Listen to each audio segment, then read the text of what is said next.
दुर्लभ गुरु का साथ, दुर्लभ उठना गुरु नजर, दुर्लभ सर पर हाथ, दुर्लभ गुरु संकेत हैं, दुर्लभ तत्पालन,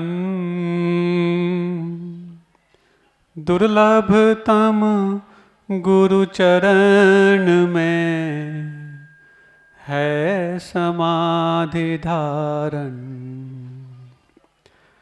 देवाधिदेव 1000 श्री शीतलनाथ भगवान की, भगवान के समो शरण की, सिद्ध चक्र महामंडल विधान की, परम पूज्य आचार्य परमेष्ठी गुरुदेव श्री विद्यासागर जी महामुनिराज की, पूज्य आचार्य श्री समय सागर जी महाराज की, समस्त निर्यापक श्रवण मुनिराजों की। जब बोलिए साक्षात विराजमान नगर गौरव उपसर्ग विजेता हम सबकी आस्था के केंद्र बिंदु साक्षात विराजमान पूज्य सौम्य सागर जी महर्षि राज की। आप लोग के उत्साह को देख कर के ऐसा लगता नहीं कि आप लोग बिना भोजन के बैठे हो।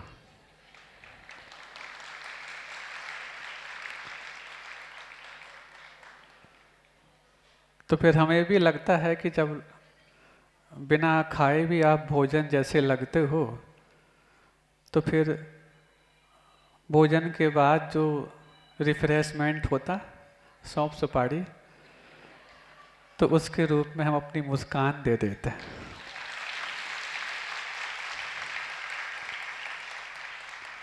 जब सारा काम भावों से ही हो रहा है तो मुस्कान के भाव आपके मुख को भी साफ करते होंगे और मन को भी साफ करते होंगे। अभी आपने देखा कि एक नव दंपति गृहस्थ जीवन में प्रवेश करके गुरु दर्शनों के लिए आए। भारतीय संस्कृति में गृहस्थ जीवन और गृहस्थ धर्म ये दो चीजें हैं। 4 में से 3 गतियों के जीवन में गृहस्थ जीवन तो है, गृहस्थ धर्म नहीं। 4 गतियां होती हैं, मनुष्य गति, पशु यानी त्रियंच गति, नरक गति और देव गति। इन 4 में से 3 गतियों के जीवों के पास गृहस्थ जीवन है। मनुष्यों में भी, देवों में भी और त्रियंचों में भी। सिर्फ नारकी होते हैं जो सिंगल रहते हैं। लेकिन इन 3 गतियों में जहाँ गृहस्थ जीवन है, उनमें से गृहस्थ धर्म का रूप देना मात्र मनुष्यों को संभव है। दूसरा, भारतीय संस्कृति में विवाह को एक संस्कार कहा गया। संस्कार क्यों? संस्कार तो वहां कहना चाहिए जहां पर कोई संयम की बात हो। विवाह के बाद कोई संयम तो नहीं, लेकिन विवाह असंयम भी नहीं। यहां असंयम का निमंत्रण नहीं, असंयम का नियंत्रण है। बहुतायत असंयम की रोकथाम है, तब जाकर के एक को जीवन साथी चुन करके असंयम को नियंत्रित किया गया है। इसीलिए इस विवाह को भी संस्कार कह दिया गया। और तीसरा, कई लोग आते हैं, महाराज अब हम गृहस्थ बन गए हैं, आशीर्वाद दें, सदगृहस्थ बने। लेकिन उनका इस प्रकार से आशीर्वाद मांगना हमारे लिए जल्दी हाथ उठाने के लिए कारण नहीं बनता। तो क्या कहें महाराज, साधु बने क्या आपके जैसे दिसंबर में भी?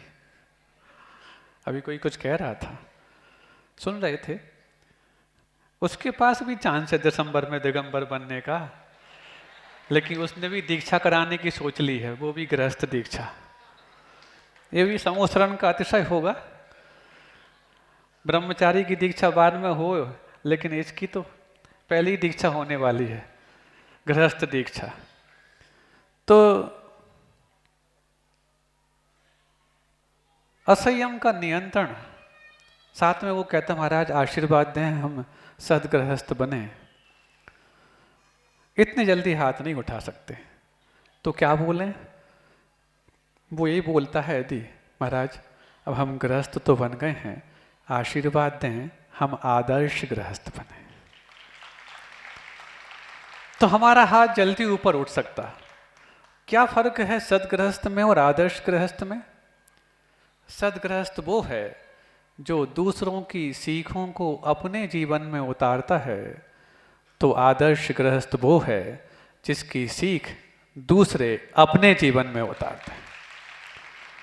तो 100 सदगृहस्थों को आशीर्वाद दें, इससे अच्छा एक आदर्श गृहस्थ को हम दे दें, हमारा काम 100 गुना हल्का हो जाए। कैसे महाराज? किसी ने पूछा महाराज गृहस्थ कैसे बनते? उसको देख लो उस जैसे, क्योंकि वो आदर्श है। देखने का प्रभाव 83% पड़ता, विजुअली इम्पैक्ट 83% है, ऑडियल 11%, विथ नोज 3.5%, विथ टंग 1% और विथ स्किन 1.5%। ये साइंटिफिकली एनालाइज किया था एक साइंटिस्ट जिसका नाम था लैस गिबलिन, जर्मन था वो, लेकिन अकॉर्डिंग टू जैनिज्म उसने ये शोध की कि सबसे ज़्यादा प्रभाव देखने के माध्यम से पड़ता है। तो यदि आदर्श सामने दिख रहा है तो उसको देख करके उसके दर्श के माध्यम से हम भी सदगृहस्थ और आदर्शता की ओर बढ़ सकते हैं। लेकिन ये आदर्श बनने में दर्पण के सामने पहुंचना नहीं पड़ता, क्योंकि आदर्श का नाम दर्पण है संस्कृत में। आदर्श बनने के लिए दर्पण के सामने पहुंचना नहीं पड़ता, दर्पण के समान बनना पड़ता है। और दर्पण के समान बनने के लिए जैसे दर्पण अपनी सारी मलिनताओं को दूर करके इतना स्पष्ट और विशद हुआ है, ऐसे ही वो गृहस्थ भी अपनी गृहस्थ जीवन संबंधी कर्तव्य और दायित्व के अलावा जो भी मलिनताएं हैं उनको दूर करता जाता है, तो गृहस्थ होकर के भी आदर्श बनता चला जाता है। ये भारतीय संस्कृति, जिस संस्कृति ने ऐसे ऐसे सपूतों को जन्म दिया है जो आदर्श गृहस्थ बनकर के संतों के लिए भी अपने मुख से उनका नाम निकलवाने के लिए कारण बन गए।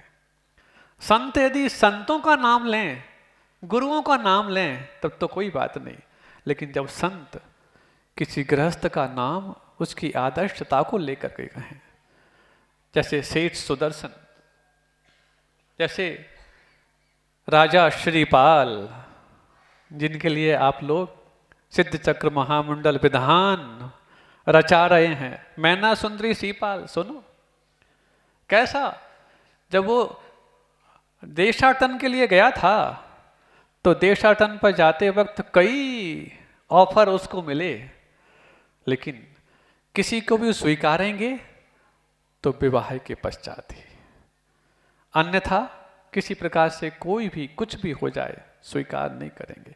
इवन ऐसा तक आरोप लगा दिया कोटि भट्ट श्रीपाल को, अरे ये तो भांड है, भांड समझते, बर्तन भांडे नहीं, भांड, कुछ नहीं बनता इससे। सोचो ऐसा सुनकर के कोई तुम्हें आरोप लगा दे, तुम्हारा पौरुष खून में खौल जाए, लेकिन दूसरों पर अपना पौरुष बताने की बजाय अपनी कलुषताओं पर अपना पौरुष का जो प्रयोग करता है वही कोटि भट्ट माना जाता है और श्रीपाल माना जाता है। वो पी गया, कोई बात नहीं, तुम मुझे भांड कहते हो, मैं भांड सुनने को भी तैयार हूं, लेकिन अपने सिद्धांतों और संकल्पों को छोड़ने तैयार नहीं हो सकता। तब तो जाकर के करोड़ों योद्धाओं को जो परास्त कर सकता है एक बार में, ऐसा कोटि भट्ट, कोटि मतलब करोड़ होते हैं, भट्ट मतलब जो योद्धा, उन सबको भी परास्त करने का साहस रखता है। किसके बलबूते पर?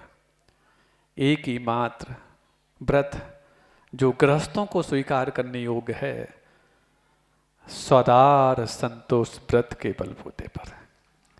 स्वदार संतोष व्रत। कोई वो ब्रह्मचारी नहीं है, लेकिन ब्रह्मचारी नहीं होकर के भी आदर्श गृहस्थ है। अपनी पत्नी के अलावा बाकी सब में मेरी माँ, बहन और बेटी का रिश्ता रहेगा, ये भाव भी उसको ब्रह्मचर्य अनुव्रति के रूप में और अपने उस पुरुषार्थ को करोड़ों योद्धाओं को परास्त करने के रूप में शुमार कर देता। सोचो, ब्रह्मचर्य की साधना ऐसी हो, स्वाभाविक सी बात है, क्योंकि हमारे बुद्धि और हमारे बल को जो एकाग्र रखता है, नियंत्रित करता है, वो ब्रह्मचर्य होता है। लेकिन ये स्वदार संतोष व्रत भी ब्रह्मचर्य अनुव्रत के रूप में स्वीकार किया गया। पूर्ण ब्रह्मचारी तो नहीं, लेकिन अपने जीवन साथी के अलावा बाकी सबके प्रति जो ब्रह्मचारी है, ये उसके अंदर कितना बड़ा बल प्रकट कर देता है। तब तो जाकर के कोई ये कह दे कि तुम तो भांड हो, ये सहन कर पाना सिर्फ ब्रह्मचारी के बल की बात है। जो असंयमी हैं वो ये सुनकर के कुछ यदवा तदवा भी कर सकते हैं, लेकिन जो मन पर नियंत्रण रखता है वो कहता है नहीं, कह दिया उसके लिए मैं भांड ही सही है। मुझे अपना बल यदि दिखाना है, मुझे अपनी वीरता दिखानी है, मुझे अपना समर्पण दिखाना है, तो मेरे जीवन साथी तक ही संभव है। बाकी सबके प्रति मैं भांड काया और कुछ भी कहलाऊं, ये मेरी सबसे बड़ी बहादुरी है कि उसको सुनकर के जवाब ना दूं। शब्द पंगु हैं, जवाब ना देना भी लाजवाब है। छोटे से शब्दों के कारण हम उखड़ जाते हैं। सिद्धों की आराधना कर रहे हो, सिद्ध तब जाकर के बनते हैं जब पहले शुद्ध बने, और शुद्ध तब बनते हैं जब वचन की शुद्धि का हम मूल समझें। वचन की शुद्धि ही वचन की सिद्धि के लिए कारण बनती है। तुम चाहते हो कि तुम्हारे परिवार में, तुम्हारे रिश्तेदारों में, तुम्हारे व्यापार में तुम्हारे वचनों का लोग आदर करें, चाहते हो? तुम चाहते हो तुम्हारे बच्चे तुम्हारी बात माने? चाहते हो? कितने लोग चाहते हैं? तुम्हारे ग्राहक तुम्हारी बात माने, तुम्हारे वोटर तुम्हारी बात माने? क्यों? कई प्रकार के यहाँ पर प्रथम नागरिक भी बैठे, द्वितीय नागरिक भी बैठे, और विधायक जी के पुत्र भी बैठे। अलग अलग प्रकार से तुम चाहते हो कि जिसके सामने तुम जाओ तुम्हें हाथ ना जोड़ना पड़े, वोटर हाथ जोड़ के तुम्हें वोट दें। चाहते हो? हाँ तो बोलो भाई। सिर्फ 3 से नहीं, कई लोग और भी हो सकता है उम्मीदवार हों, अथवा उम्मीदवार बनना चाहते हो, तो किस बलबूते पर तुम्हारे वचनों का प्रभाव उस व्यक्ति पर पड़ेगा जिसके प्रति तुम अपना वचन प्रयोग कर रहे हो? सुनना चाहोगे? सस्ता का, हाँ बोली लगवा दें। महाराज बोली का तो आपने ऐसा क्या निकाला, सूफड़ ही साफ कर दिया।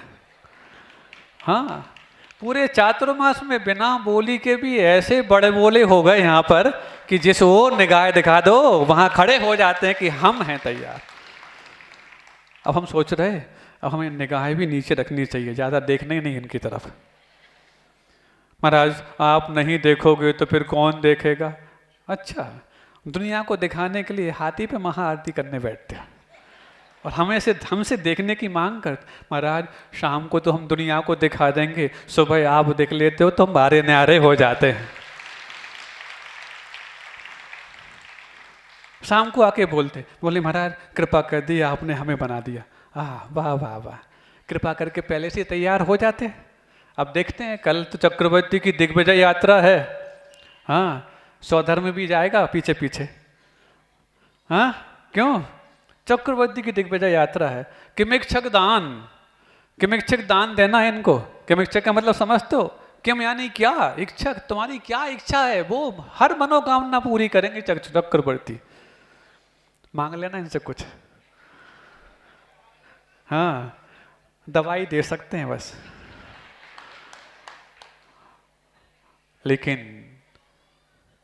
दवाई देने वाले डॉक्टर भी जिनसे दवाई पाने आते हैं, उन्हीं का नाम गुरु होता है। तुम तो छोटे मोटे रोगों की दवा दोगे, लेकिन यहाँ पर तो जन्म जरा मृत्यु जैसे महान रोगों की दवा मिल जाती है।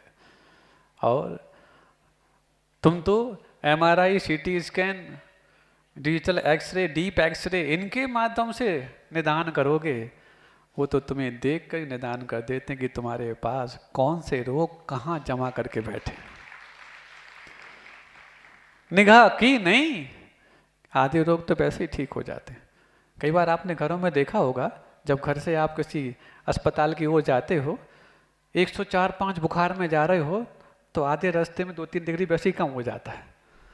डॉक्टर देखता है तब कहते हैं कितना है, 102। नहीं डॉक्टर साहब 105 था। हाँ, ये तो डॉक्टर के नाम का ही कमाल है कि आते आते 3 डिग्री कम हो गया।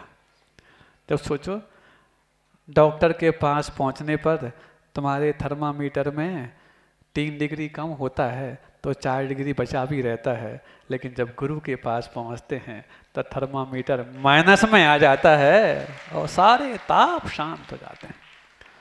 ऐसे परम गुरु की महिमा हम सबके जीवन में उत्तरोत्तर उद्धार और कल्याण के लिए कारण बने। और धीरे धीरे करके हमें लगता है सिद्ध बनने में अब आप लोगों को ज़्यादा देर नहीं है। पता है? सुन तो लो क्यों? क्योंकि सिद्धों को न भूख लगती न प्यास लगती, और तुम लोग भी लगभग 11:30 बज गए, चेहरों से लग ही नहीं रहा कि तुम लोग भूखे प्यासे बैठे हो। महाराज आहार करके आ गए, कोई बात नहीं, लेकिन तुम लोग तो बिल्कुल ऐसे लग रहे हो जैसे अभी अभी बीच बीच में 2-3 बार ये लोग बीकानेर ही भेज देते होंगे। स्वधर्म के देखो, कल अलग ही लुक में थे। हाँ, कोरोना आया था तो कई लोगों को लॉकडाउन लग गया था और कुछ लोगों का लुक डाउन हो गया था, लेकिन उस समय पूज्य गुरुदेव आचार्य विद्यासागर जी महाराज का लुक देखते ही डाउन वाले भी अप हो जाते थे और छू मंतर उनका कोरोना हो जाता था। ऐसा वो दृश्य हमने कई बार देखा है। आज भी पूज्य गुरुदेव की असीम कृपा हम सब पर ऐसे ही बरस रही है। वो तो साक्षात नंदीश्वर द्वीप में जाकर के विधान कर रहे होंगे, सिद्ध चक्र विधान करते होंगे। हम उनके आशीर्वाद से यहाँ पर भी सिद्ध चक्र विधान करके सिद्धों के प्रति अपनी भावना और होनहार सिद्ध आचार्य विद्यासागर जी महाराज के प्रति अपनी नमन अर्पित करके अपने आप को सौभाग्यशाली मान रहे हैं। धीरे धीरे यही भाव हमारे जीवन में और उन्नति को प्राप्त हो जाए। आपके सामने जयमाला है, क्योंकि कुछ लोग बरमाला करके आए। अहिंसा परमो धर्म की, बोधि समाधि परिणाम शुद्धि, स्वात्मोपलब्धि शिव सौख्य सिद्धि, चिंतामणिं चिंतित वस्तु दाने, त्वां वंदे मानस्य ममास्तु देव।